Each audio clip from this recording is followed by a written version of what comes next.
வணக்கம் மக்களே, நீட் தேர்வு பற்றி சில கருத்துக்களை உங்களிடம் பகிர்ந்து கொள்ள விரும்புகிறேன். 2010ஆம் ஆண்டு காங்கிரஸ் ஆட்சியில் நீட் தேர்வு ஆலோசிக்கப்பட்டு 2013ஆம் ஆண்டு அறிமுகப்படுத்தப்பட்டது. அது அறிமுகப்படுத்தப்பட்ட ஒரு சில மாதங்களிலே உச்சநீதிமன்றம் நீட் தேர்வுக்கு தடை விதிக்கப்பட்டது.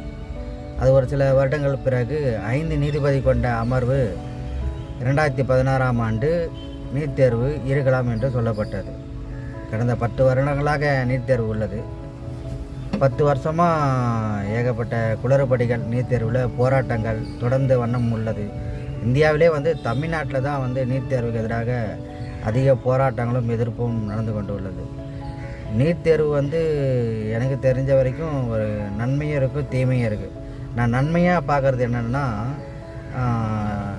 2012ஆம் ஆண்டு வடபழனிக்கு சவாரி போவோம், ஒரு சாரு கூப்பிட்டு சவாரி போவோம். அங்கே சில ஹோட்டல்களில் ஏஜென்ட்டுங்களாக இருப்பாங்க. நிறைய பெற்றோர்கள் தன்னுடைய பிள்ளைகளை கூப்பிட்டு வருவாங்க மெடிக்கல் சீட்டுக்காக கேட்குறதுக்கு. அப்போ அதை விசாரித்து பார்த்ததில் மெடிக்கல் சீட்டு வாங்கி தர்றதுக்கு 5 லட்சத்துலேருந்து 50 லட்சம் வரைக்கும் அவங்கக்கிட்ட பேரம் பேசப்பட்டதாக சொன்னாங்க. இதுபோல் நீட் தேர்வுக்கு முன்னாடி இந்த மாதிரிலாம் நடந்தது. வடபழனி மட்டும் இல்லை, சுற்றி மெடிக்கல் காலேஜெலாம் எங்கே இருக்கோ அங்கே நடந்த வண்ணம் உள்ளது. இப்பொழுது நீட் தேர்வு வந்த பிறகு அந்த நடைமுறையே இல்லை. நீட் தேர்வு பாஸ் பண்ணாதான் நீ டாக்டர் ஆக முடிய நிலைமை இப்போது வந்துருச்சு. ஒரு மக்கள் பிரதிநிதியாக இருக்கிற ஒருத்தர் தனது கூட்டத்தில் சொன்னார், தன்னோட மகளுக்கு டாக்டர் சீட்டு வாங்கி தர முடியல என்னால் அப்படின்னு சொல்கிறாரு.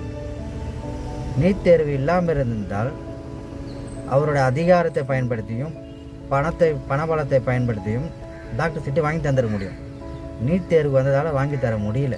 நீட் தேர்வு பாஸ் ஆனால் தான் டாக்டர் ஆக முடியும்னு ஒரு கட்டாயம் நீட் தேர்வால் ஏற்பட்டுவிட்டு.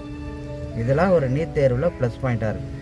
நீட் தேர்வில் ஏகப்பட்ட குளறுபடிகள் நடந்துட்டு தான் இருக்குது. இப்போ 2026ஆம் ஆண்டு வினாத்தாள் கசிவு, இந்தியா முழுக்க ஏகப்பட்ட போராட்டங்கள் நடந்திருக்கு. தமிழ்நாட்டிலே நடந்துட்டு தான் இருக்குது. இந்த மாதிரி நீட் தேர்வில் குளறுபடிகளும் இருக்குது. நீட் தேர்வில் நல்லா படித்து பாஸ் பண்ண பிறகும் அவங்களுக்கு டாக்டர் சீட்டு கிடைச்சிருமா? கிடைக்கல. நிறைய பேர் கிடைக்காம தான் இருக்காங்க. ஏன்னா பணம். அரசு மருத்துவக் கல்லூரியில் கிட்டத்தட்ட ஒரு 10,000 ரூபாலேருந்து 5 லட்ச ரூபா வரைக்கும் ஃபீஸ் ஆகுது. அதை எப்படியாவது கஷ்டப்பட்டு கட்டிடுறாங்க.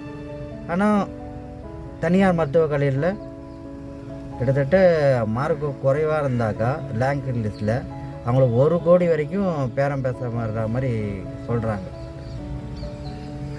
அப்போது நீட் தேர்வு பாஸ் பண்ணாலும்